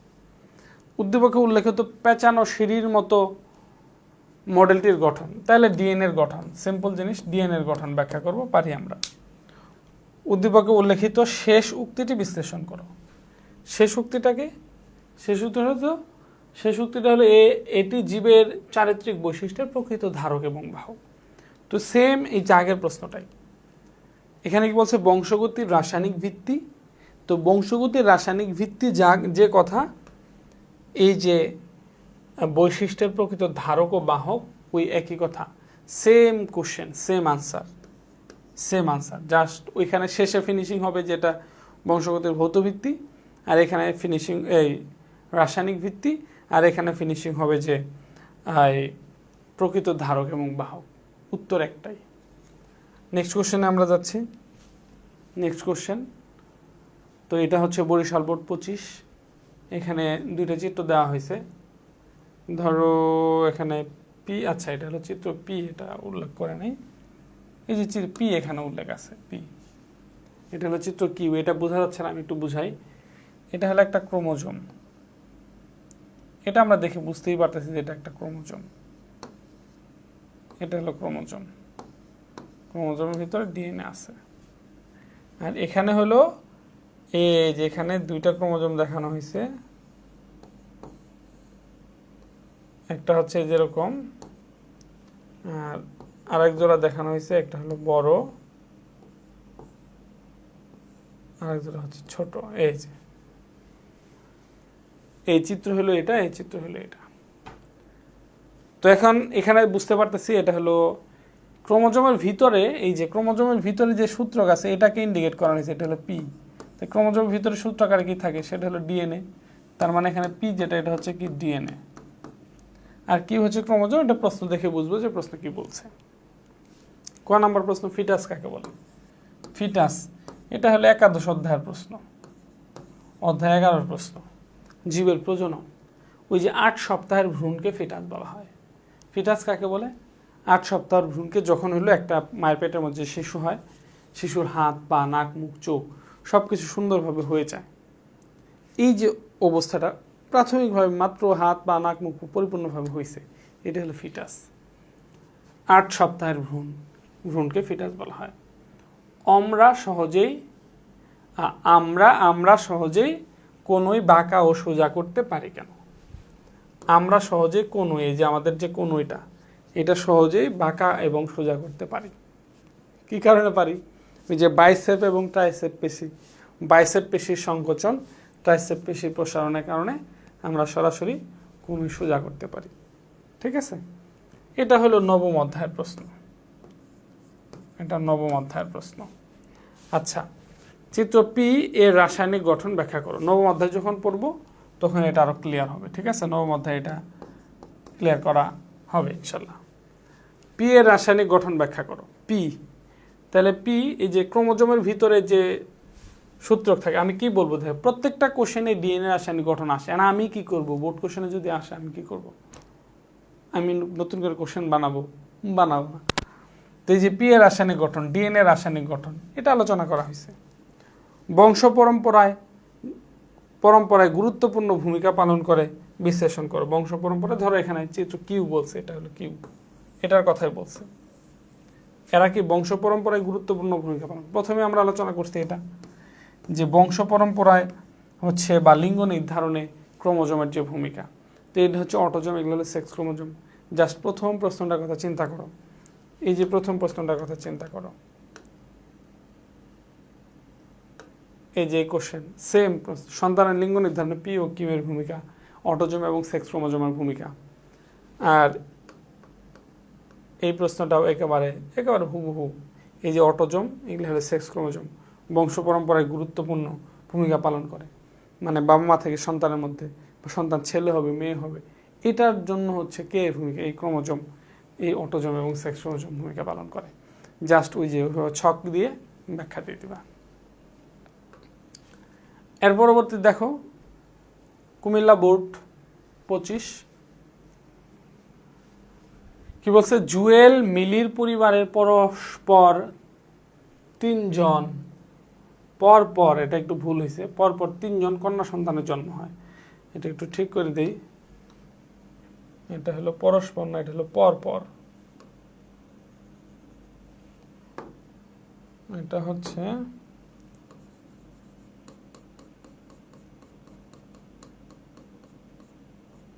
ওকে। কি বলছে, জুয়েল মিলির পরিবারে পরপর 3 জুন না 3 জন, পরপর 3 জন, জুয়েল মিলির পরিবারে পরপর 3 জন কন্যা সন্তানের জন্ম হয়। জুয়েলের মা কন্যা সন্তানের জন্মের জন্য মিলিকে দোষারোপ করে। অপরদিকে জুয়েলের বড় মেয়ে শেফা ছোটবেলা থেকে রক্তশূন্যতায় ভুগছে, ভুগতেছে। এটি একটি বংশবাহিত রক্তজনিত সমস্যা। তাহলে রক্তের মধ্যে সমস্যা, ছোটবেলা থেকে ভুগতেছে, আবার বলছে বংশবাহিত, অতএব এটা থ্যালাসেমিয়া। অপরদিকে জুয়েলের বর আছাড়ে গেল, এই কারণে ডাক্তার শেফাকে লৌহ সমৃদ্ধ খাবার খাওয়ানো নিষেধ করছেন। এই যে যখনই বলছে লৌহ সমৃদ্ধ খাবার খাওয়ানো নিষেধ করছে, তখন এটা নিশ্চিত হয়ে গেছে থ্যালাসেমিয়া। তো এটা হলো ইন্ডিকেটর যে থ্যালাসেমিয়া রোগ আমি চিনব কিভাবে। উদ্দীপকের মধ্যে যখনই ইন্ডিকেটর থাকবে যে লৌহ সমৃদ্ধ খাওয়া নিষেধ, তখনই বুঝতে হবে সেটা কি থ্যালাসেমিয়া। তাহলে এখানে আমরা একটা উদ্দীপক দেখতে পেলাম, জুয়েল হচ্ছে হাজব্যান্ড, মিলি হচ্ছে ওয়াইফ, তো তাদের হচ্ছে একটানা 3টা কন্যা সন্তান হয়েছে। এই জন্য জুয়েলের মা হচ্ছে ওই মিলিকে দোষারোপ করতেছে, শাশুড়ি ছেলের বউরে দোষারোপ করতেছে যে খালি কন্যা সন্তান মেয়ে জন্ম দেয়, ছেলের সন্তান জন্ম দিতে পারে না। হ্যাঁ, এটা কোনো কথা? অপরদিকে জুয়েলের বড় মেয়ে যেটা হয়েছে, এটা একটু থ্যালাসেমিয়া আক্রান্ত হয়েছে। রাইট, ওকে। এখন আমরা প্রশ্নের মধ্যে যাই। ক নাম্বার প্রশ্ন হচ্ছে জিন কি? জিন, তাহলে জীবের বৈশিষ্ট্য নিয়ন্ত্রণের একককে কি বলা হয়? জিন বলা হয়। জীবের বৈশিষ্ট্য নিয়ন্ত্রণের একককে জিন বলা হয়, এটা আমরা ক্লাসে পড়ছি। এবার হচ্ছে বর্ণান্ধতা কি? এই যে কালার ব্লাইন্ড, বর্ণান্ধতা, নির্দিষ্ট রঙের পার্থক্য বুঝতে না পারা। চোখের ভিতরে যখন পিগমেন্টের অভাব হয়, একটা পিগমেন্টের অভাব হয়, তখন সে লাল আর সবুজে পার্থক্য বুঝতে পারে না। এই যে লাল সবুজে, তখন এটাকে লাল সবুজ বর্ণান্ধতা বলা হয়। যদি এখন একাধিক পিগমেন্ট নষ্ট হয়, তখন সেটা আরও বিভিন্ন রঙের পার্থক্য বুঝতে পারে না। এই যে বর্ণান্ধতা, তার বর্ণান্ধতা হচ্ছে একটা বংশগতীয় রোগ, যেটা হচ্ছে কি মানুষ হচ্ছে নির্দিষ্ট রঙের পার্থক্য বুঝতে না পারা, পারাটাই হচ্ছে কি বর্ণান্ধতা। আচ্ছা, মিলিকে দোষারোপ করা সঠিক কিনা ব্যাখ্যা করো। এই যে সন্তান ছেলে হবে না মেয়ে হবে, এই জন্য কে দায়ী? বাবা নাকি মা? আমরা বেসিক লেকচারে পড়েছি, সেম আনসারটা এখানে। সহজ ভাষায় আমি যদি বলি যে সন্তান ছেলে হবে না মেয়ে হবে, জন্য কে দায়ী? এই প্রশ্নের উত্তরটা এখানে। আমি সুন্দর করে যে গ্রাফ করব, 44 plus X X, 44 plus X Y, পরে গ্যামেট করব, এখানে দুটো হবে, এখানে দুটো হবে, পরে এটার সাথে এটা, এটার সাথে এটা, আবার এর সাথে এটা, এটার সাথে এটা দিয়ে দিয়ে আমি বলবো যে সন্তান ছেলে হওয়ার জন্য কে দায়ী? বাবা দায়ী। অতএব যেহেতু সন্তান ছেলে হওয়ার জন্য বাবা দায়ী, অতএব জুলি এবং মিলির যে মেয়ে কন্যা সন্তান হচ্ছে, কারণ এই তিনটা কন্যা সন্তানের মধ্যেই এই জুয়েলের কাছ থেকে সবসময় এক স্থানান্তরিত হয়েছে, এই জন্য কন্যা হয়েছে। জুয়েলের কাছ থেকে যদি ওয়াই স্থানান্তরিত হইতো তাহলে পুত্র সন্তান হইতো। অতএব এখানে জুয়েলের কোনো দোষারোপ, মানে এখানে মিলির কোনো দোষ নাই, দোষ থাকলে জুয়েলের, হাজব্যান্ডের। অতএব এখানে বলছে কি দোষারোপ করা সঠিক কি না? না, দোষারোপ করা সঠিক না। দোষারোপ করলে কাকে করতে হবে? জুয়েলকে, তার ছেলেকে দোষারোপ করতে হবে। আচ্ছা, এরপরে দেখো, শেফার সুস্থ জীবনযাপন করার সম্ভাবনা বিশ্লেষণ করো। শেফা হচ্ছে কি? সে থ্যালাসেমিয়া রোগে আক্রান্ত হয়েছে, অতএব তার সুস্থ জীবনযাপন করার সম্ভাবনা আসলে নাই। থ্যালাসেমিয়া যদি কেউ আক্রান্ত হয়, প্রতি বছর মানে প্রতিনিয়ত রক্ত পরিবর্তন করতে হয় এবং রেগুলার ওষুধ খাইতে হয়, আয়রন সমৃদ্ধ খাবার টাবারগুলো বর্জন করা লাগে। তবে এক্স্যাক্টলি কেউ থ্যালাসেমিয়া দ্বারা আক্রান্ত হইলে সে কিন্তু 30 বছরের বেশি বাঁচে না, মানে 30 বছরের মধ্যে মৃত্যু হয়ে যাবে। অনেক কষ্ট, একেবারে মানে একটা বংশগতীয় রোগ। এই রোগ খুবই সাবধানতা অবলম্বন করতে হয়। শেফা সুস্থ জীবনযাপন করার সম্ভাবনা আসলে খুবই কম। যতদিন বেঁচে থাকে, 30 বছর পর্যন্ত বেঁচে থাকবে, তাও পর্যাপ্ত ওষুধ খাইতে হবে, রেগুলার রক্ত পরিবর্তন করতে হবে, আবার আয়রন সমৃদ্ধ ফল ওষুধ খাওয়া যাবে না, ডাক্তারের পরামর্শ, নিয়মিতভাবে ডাক্তারের পরামর্শ অনুসারে ডাক্তারের পর্যবেক্ষণে থাকতে হবে। তার মানে জীবনযাপন করা, সুস্থ জীবনযাপন করা আসলে হচ্ছে শেফার পক্ষে সম্ভব না। যতটুকু সম্ভব একটু 30 বছর পর্যন্ত বাঁচতে পারবে আর কি। আচ্ছা, তো এটা গেল কত? কুমিল্লা বোর্ড 25। আমরা পরবর্তী কোশ্চেনের মধ্যে যাচ্ছি। তো পরবর্তী কোশ্চেন, এখানে একটা হচ্ছে জাস্ট একটা উদ্দীপক দেওয়া হয়েছে, একটা ক্রোমোজোম দেখানো হয়েছে, এন দেখানো হয়েছে। তো এন ক্রোমোজোমের ভিতরে এন, তার মানে এটা হচ্ছে ডিএনএ। এটা হচ্ছে ডিএনএ, ক্রোমোজোমের মধ্যে কি থাকে? ডিএনএ থাকে। চিত্র হচ্ছে এন। তো রক্ত শূন্যতা কি? সিম্পল জিনিস, রক্ত শূন্যতা। শরীরের মধ্যে যদি রক্ত কমে যায়, রক্তের পরিমাণ কমে যায়, হচ্ছে কি রক্ত শূন্যতা। অমরাকে ফুসফুসের সাথে তুলনা করা হয় কেন? এটা রক্ত শূন্যতা, এটা হলো 6ষ্ঠ অধ্যায় না 5ম অধ্যায়ের প্রশ্ন। রক্ত 6ষ্ঠ অধ্যায়ের প্রশ্ন বা পঞ্চম অধ্যায় হতে পারে। অমরাকে ফুসফুসের সাথে তুলনা করা হয় কেন? এটা হলো একাদশ অধ্যায়ের প্রশ্ন। তো অমরা একই একাধারে ফুসফুসের সাথে তুলনা করা হয়, অমরাকে আবার বৃক্কের সাথে তুলনা করা হয়। তো ফুসফুসের কাজ কি? আমাদের প্রয়োজনীয় অক্সিজেন আমরা হচ্ছে গ্রহণ করি ফুসফুসের মাধ্যমে, আবার যে আমাদের কার্বন ডাইঅক্সাইড আবার ত্যাগ করি, রাইট? তো এই যে অমরা দিয়ে হলো পেটের মধ্যে যখন একটা শিশু হয়, সে অক্সিজেন গ্রহণ করে এই অমরা দিয়ে, আবার ওই শিশুর ভিতরে যে কার্বন ডাইঅক্সাইড আছে এটা ত্যাগ করে অমরা দিয়ে। এই জন্য অমরাকে কি করা হয়? ফুসফুসের সাথে তুলনা করা হয়। কার সাথে তুলনা করা হয়? ফুসফুসের সাথে তুলনা করা হয়। আচ্ছা, উদ্দীপকের চিত্র এম এবং চিত্র এন উপাদানটির গঠন বিশ্লেষণ করো। চিত্র এম এর এন উপাদানটি, তাহলে চিত্র এম হচ্ছে ক্রোমোজোম, ক্রোমোজোমের ভিতরে কি আছে? এন। এন হচ্ছে কি? ডিএনএ। তার মানে ডিএনএর গঠন ব্যাখ্যা করো। ঠিক আছে, ওকে। আবার এখানে যদি দিত, এখানে একটা চিত্র দিতে পারতো, জাস্ট চিত্র এম এর গঠন ব্যাখ্যা করে, এরকম প্রশ্ন হইতে পারত। চিত্র এম এর গঠন, জাস্ট চিত্র এম ধরো একটু নাই, চিত্র এম এর গঠন। তাহলে চিত্র এম এর গঠন যদি হয়, তাহলে চিত্র এম কি? ক্রোমোজোম। সেক্ষেত্রে আমাকে কি করতে হবে? ক্রোমোজোমের গঠন। তো আমাদের কিন্তু ক্রোমোজোমের গঠন কিন্তু প্রথম অধ্যায়টা কিন্তু শুরু হয়েছে ক্রোমোজোমের গঠন দিয়ে। স্টার্চবার্গার প্রথম ক্রোমোজোম আবিষ্কার করতে। ক্রোমোজোম হচ্ছে জোড়ায় জোড়ায় থাকে, এক সেট মা থেকে আসে, এক সেট বাবা থেকে আসে। প্রত্যেকটা ক্রোমোজোম হলো সেন্টোমিয়ার থাকে, দুই পাশে দুইটা বাহু থাকে, দুইটা বাহু মাঝখান দিয়ে লম্বালম্বি চিরে দুইটা ভাগে ভাগ হয়ে যায়, ক্রোমাটিড হয়। এই ক্রোমোজোমের গঠনের বর্ণনাটা 2টা অধ্যায়ের সাথে রিলেটেড। একটা দ্বিতীয় অধ্যায়ের মধ্যে ক্রোমোজোমের গঠন আছে, আবার অধ্যায় 12টাও ক্রোমোজোম দিয়ে শুরু হয়েছে। দুইটা একসাথে ব্যালেন্স করে তোমরা হচ্ছে এটা আনসার করবে যে একটা ক্রোমোজোম কত 3.5 থেকে 30 মাইক্রন পর্যন্ত দৈর্ঘ্য হয়, প্রস্থে হচ্ছে কত 0.2 থেকে 2 মাইক্রন হয়, বাবা থেকে এক সেট আসে, মা থেকে এক সেট এসে এক জোড়া ক্রোমোজোম গঠন হয়। এভাবে একটা জীবের মধ্যে কত 2 থেকে 1600টা পর্যন্ত ক্রোমোজোম বিভিন্নভাবে জীবের মধ্যে থাকে। এবং হচ্ছে ক্রোমোজোমকে বংশগতির ভৌত ভিত্তি বলা হয় কেন? একটা জীবের যে ভৌত গঠন, চোখের রং, চুলের প্রকৃতি, গায়ের রং সব কিছু ক্রোমোজোম দ্বারা নিয়ন্ত্রিত হয়। এই জন্য ক্রোমোজোমকে বংশগতির ভৌত ভিত্তি বলা হয়। এভাবে জাস্ট শেষ করা, ঠিক আছে? আচ্ছা, মানব শিশুর লিঙ্গ নির্ধারণের উদ্দীপকে এম এর ভূমিকা। তাই এই যে লিঙ্গ নির্ধারণের ক্ষেত্রে এম এর ভূমিকা, এটা বারবার আসতেছে। ওই যে গ্রাফ দিব, এই যে একটু আগে যেটা বললাম, এই যে দেখালাম, এভাবে গ্রাফ দিয়ে এটা বর্ণনা দিব। তাহলে তোমরা কি বুঝতেছো যে আসলে কোশ্চেনগুলো কোথায় থেকে হয়? সিম্পল জিনিস, লিঙ্গ নির্ধারণে ক্রোমোজোমের ভূমিকা, এখান থেকে কোশ্চেন হয়। ডিএনএর গঠন বারবার আসে, তারপরে হচ্ছে ডিএনএ অনুলিপন আসে, ঠিক আছে? তো ডিএনএর গঠনটাই বেশি আসে। আচ্ছা, এরপরে হচ্ছে আমরা যাচ্ছি 10 নম্বর কোশ্চেন। এটা হলো কুমিল্লা বোর্ড 25। রং শনাক্তকরণে ইন্টারভিউতে 4 টেস্টে ব্যর্থ হয় বাবুল, ডিভিডি এর চাকরিটি পেল না। ডিভিডির চাকরি কি জানি না, ধরো সেনাবাহিনী বা বিডিআর। ওকে। অন্যদিকে বাবুল ও রিয়া দম্পতি পরস্পরের 3টি কন্যা সন্তান হওয়ায় বাবুলের মা শুধুমাত্র রিয়াকে দোষারোপ করে। আচ্ছা, ওই একই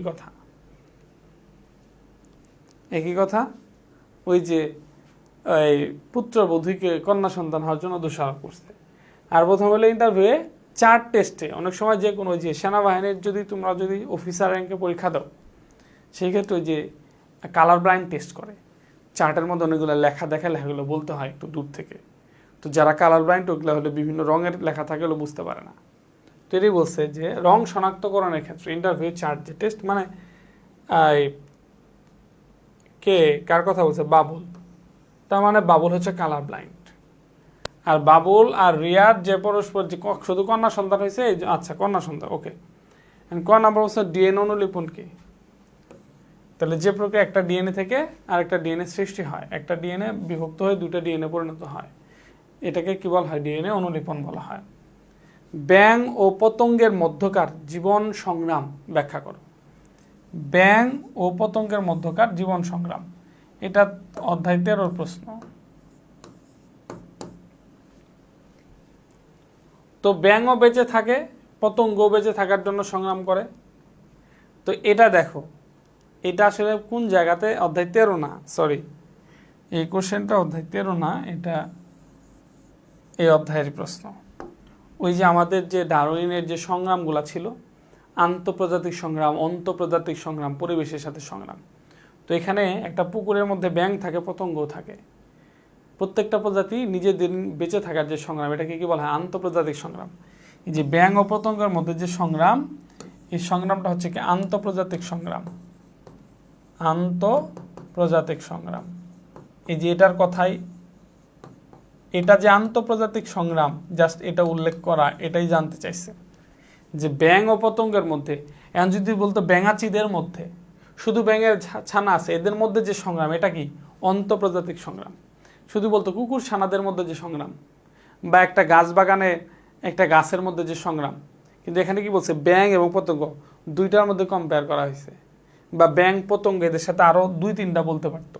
বা আমি বললাম সাপ, বেজি, গুই সাপ, হ্যাঁ, সাপ, বেজি, গুই সাপ, ব্যাঙ, এদের মধ্যে যে সংগ্রাম, এটা হলো আন্তঃপ্রজাতিক সংগ্রাম, ঠিক আছে? আচ্ছা, বাবুলের চাকরি না হওয়ার কারণ ব্যাখ্যা করো। কারণ বাবুল হচ্ছে কালার ব্লাইন্ড। বাবুলের চাকরি হয় না কেন? কারণ বাবুল হচ্ছে কি? কালার ব্লাইন্ড, বর্ণান্ধতা। এখানে বর্ণান্ধতার ব্যাখ্যা দেওয়া, যে কেউ যদি বর্ণান্ধ হয় তাহলে সে নির্দিষ্ট রঙের পার্থক্য বুঝতে পারে না। তো নির্দিষ্ট রঙের পার্থক্য যদি বুঝতে না পারে, তো ওই চাকরির শর্তই দিচ্ছে হইলো তাকে বর্ণান্ধতা হওয়া যাবে না। তাকে কালার ব্লাইন্ড হওয়া যাবে না। তাহলে সে যেহেতু কালার ব্লাইন্ড, অতএব তার চাকরি হয়নি। জাস্ট এখানে বর্ণান্ধতার বর্ণনা দেওয়া, বর্ণান্ধতার এই যে রোগটা এটার বর্ণনা দেওয়া। এই বাবুলের মার উল্লেখিত কার্যকর না, সন্তান ছেলে হবে না মেয়ে হবে, এটা বারবার পড়ানো হয়েছে, এটা বারবার আমাদের আসছে যে বাবা দায়ী। তো বাবুলের মা যেটা করছে, রিয়াকে দোষারোপ করছে, এটা ঠিক হয়নি। নেক্সট কোশ্চেনে যাচ্ছি, দিনাজপুর বোর্ড 25। জীববিজ্ঞান শিক্ষক আব্দুল কাদের সাহেব বংশগতির প্রধান উপাদান নিয়ে আলোচনা করলেন, মানে ডিএনএ নিয়ে আলোচনা করছে। সময় বলেন এটি বংশগতির ধারক ও বাহক। ডিএনএ হচ্ছে বংশগতির ধারক ও বাহক। তিনি আরও জানালেন এর অভ্যন্তরে অবস্থিত প্রধান উপাদানটি একটি অ্যাসিড যা অনুলিপন ক্ষমতা সম্পন্ন।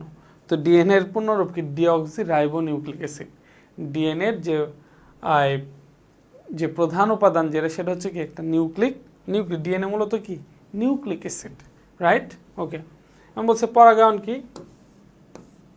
প্রজনন, একাদশ অধ্যায়ের প্রশ্ন। পরাগায়ন যে প্রক্রিয়ায় পুংস্তবক থেকে পরাগরেণু স্ত্রীস্তবকে স্থানান্তরিত হয়, এই প্রক্রিয়াটাকে কি বলা হয়? পরাগায়ন বলা হয়। এইডসকে ঘাতক ব্যাধি বলা হয় কেন? এইডসকে ঘাতক ব্যাধি বলা হয় কারণ হচ্ছে এইডসের এখন পর্যন্ত কোনো চিকিৎসা আবিষ্কৃত হয়নি। তার মানে কেউ যদি এইডসে আক্রান্ত হয় তাহলে তার মৃত্যু নিশ্চিত, এই জন্য এটা ঘাতক ব্যাধি। কাদের সাহেবের বর্ণনাকৃত দ্বিতীয় উপাদানটির গঠন। তাহলে দ্বিতীয় উপাদানটা, এখানে উপাদান আসলে কোশ্চেনটা ক্লিয়ার না, উদ্দীপক আরেকটা ছিল কিনা জানি না। একটা উপাদানের কথাই বলা হয়েছে এখানে, সেটা হচ্ছে যে ডিএনএ কথা বলা হয়েছে। তো ডিএনএর গঠন আমরা দিয়ে দিব। মানব শিশুর লিঙ্গ নির্ধারণে কাদের সাহেবের বর্ণনাকৃত উপাদানটি, এই যে লিঙ্গ নির্ধারণে কি বলছে, জীববিজ্ঞান শিক্ষক আব্দুল কাদের সাহেব বংশগতির প্রধান উপাদান নিয়ে আলোচনা করার সময় বললেন একটি বংশগতির ধারক ও বাহক। তিনি আরও জানান এর অভ্যন্তরে অবস্থিত। আচ্ছা, এখানে একটু ঝামেলা হয়েছে, এটা সম্ভবত দুইটা, এই উদ্দীপকটা একটু মিসিং আছে। এটা প্রথমে হয়তো ক্রোমোজোম নিয়ে আলোচনা করছে, তারপর তিনি আরো জানাচ্ছেন যে এর অভ্যন্তরে, মানে ক্রোমোজোমের অভ্যন্তরে ডিএনএ অবস্থান করে, রাইট? তার মানে এখানে একটু মিসিং আছে। এটা মনে হয় যে বংশগতির প্রধান উপাদান নিয়ে আলোচনা করার সময় বললেন এটি বংশগতির ধারক ও বাহক। ধরো এটা ভৌত ভিত্তি দিয়ে দিলাম আমরা, বংশগতির ভৌত ভিত্তি। তো বংশগতির ভৌত ভিত্তি যদি থাকে, ধারক ও বাহক না থাকে, তাহলে হচ্ছে সেটা কি? ভৌত ভিত্তি ক্রোমোজোমকে ইন্ডিকেট করবে। আর দ্বিতীয় উপাদানটা হচ্ছে ডিএনএ, তাহলে প্রথমটা ক্রোমোজোম হলে দ্বিতীয়টা ডিএনএ হবে, এরকম।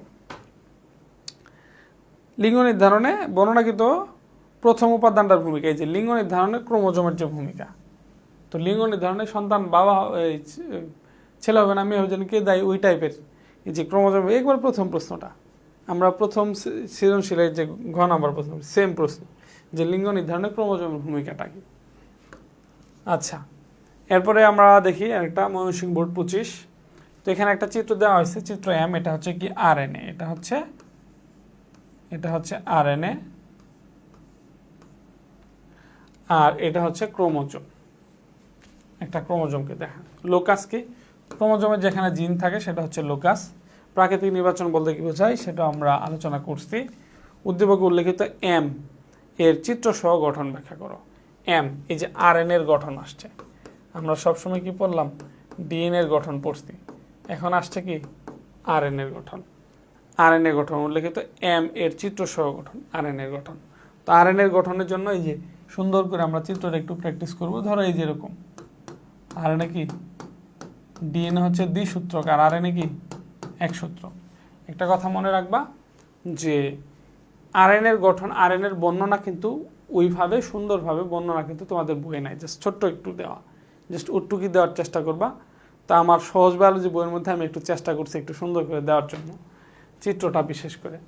তো আরএনএ এর বর্ণনাটা একেবারে ছোট বর্ণনা, এখন আর কি করবা? যতটুকু সম্ভব, যতটুকু একটু বড় করা যায়। তো সিম্পলভাবে যদি আমরা বলি, ডিএনএ দ্বিসূত্রক, আরএনএ হলো একসূত্রক। ডিএনএ দ্বিসূত্র বিশিষ্ট পলিনিউক্লিওটাইডের সর্পিলাকার গঠনকে ডিএনএ বলে, আর আরএনএ কি? একসূত্র বিশিষ্ট পলিনিউক্লিওটাইডের শিকলাকার গঠন। একসূত্র বিশিষ্ট পলিনিউক্লিওটাইডের শিকলাকার গঠনকে আরএনএ বলা হয়। এই যে আরএনএ হলো একসূত্রক থাকে, তবে আরএনএ একসূত্রকের মধ্যেও একটা সূত্রক মিলে আবার দ্বিসূত্রক অবস্থা থাকে। আরএনএ কয় ধরনের হয়? পাঁচ প্রকার হয়, যদিও তোমাদের আগে 9, 10 3 প্রকার ছিল, এখন 5 প্রকার। মূলত আরএনএ 5 প্রকার হয়, যেমন এমআরএনএ, জিআরএনএ, আরআরএনএ, টিআরএনএ, তারপর হচ্ছে এমআইআরএনএ। এই হলো 5 প্রকার আরএনএ। তারপর হচ্ছে ডিএনএর মধ্যে নাইট্রোজেন ঘটিত বেস হিসেবে ওই যে এডেনিন, গুয়ানিন, সাইটোসিন এবং থায়ামিনের পরিবর্তে কি থাকে? ইউরাসিল থাকে। এই যে এই কথাগুলো জাস্ট একটু বলা। এবং আরএনএর মধ্যে ডিএনএ থাকে। এই ভাইরাসের মধ্যে ডিএনও থাকতে পারে, আরএনও থাকতে পারে। তো কোনো ভাইরাসের মধ্যে যদি ডিএনএ থাকে তাহলে সেটাকে ডিএনএ ভাইরাস বলা হয়।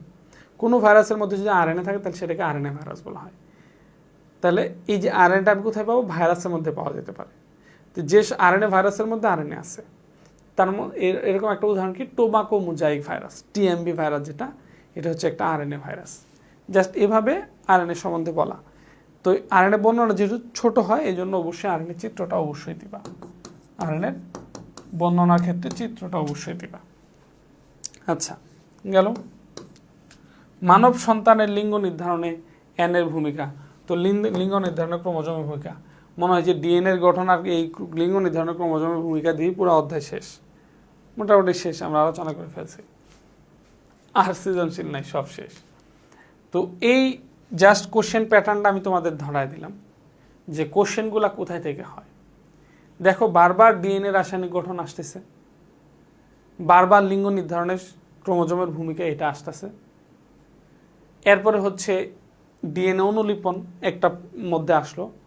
তার মানে 2025-এ দেখো, 25-এর কোশ্চেন কেন দিছি, 25-এর এই যে টার্মটা বারবার লিঙ্গ নির্ধারণ আসতেছে, ক্রোমোজোমের তোমার ডিএনএ রাসায়নিক গঠন আসতেছে। তাইলে হচ্ছে তোমাদের জন্য এখানে একটা সাজেশন দিয়ে দিই। তোমাদের জন্য ডিএনএ অনুলিপন এটা একটু গুরুত্ব দিয়ে পড়বা, বিশেষ করে এসএসসি 26 জানা ডিএনএ অনুলিপন বেশি গুরুত্ব দিয়ে পড়বা। তারপর হচ্ছে কালার ব্লাইন্ডের বর্ণনা, কালার ব্লাইন্ড ও থ্যালাসেমিয়া, এই দুইটা রোগ, থ্যালাসেমিয়া এই দুইটা রোগ বেশি গুরুত্ব দিয়ে পড়বা তোমাদের 26-এর জন্য। ডিএনএ অনুলিপন এবং কালার ব্লাইন্ড এবং থ্যালাসেমিয়া থেকে প্রশ্ন আসার সম্ভাবনা বেশি। এবং তোমরা ডিএনএ টেস্ট পড়বা, ডিএনএ টেস্ট, কারণ হচ্ছে মানে ডিএনএ রাসায়নিক গঠনটা একটু লেস ইম্পর্টেন্ট হয়ে গেছে। কারণ হলো এই যে যত 25 সালের প্রশ্ন দেখলাম, প্রত্যেকটার মধ্যেই তোমার ডিএনএর গঠন আসছে আর লিঙ্গ নির্ধারণের সন্তানের এই ক্রোমোজোমের ভূমিকা আসছে। তার মানে আদার্স টপিকগুলো তোমাদের জন্য এখন বেশি ইম্পর্টেন্ট হয়ে গেছে। তো আজকে এই পর্যন্তই থাকলো, তাহলে ভালো থাকো, সুস্থ থাকো, আসসালামু আলাইকুম।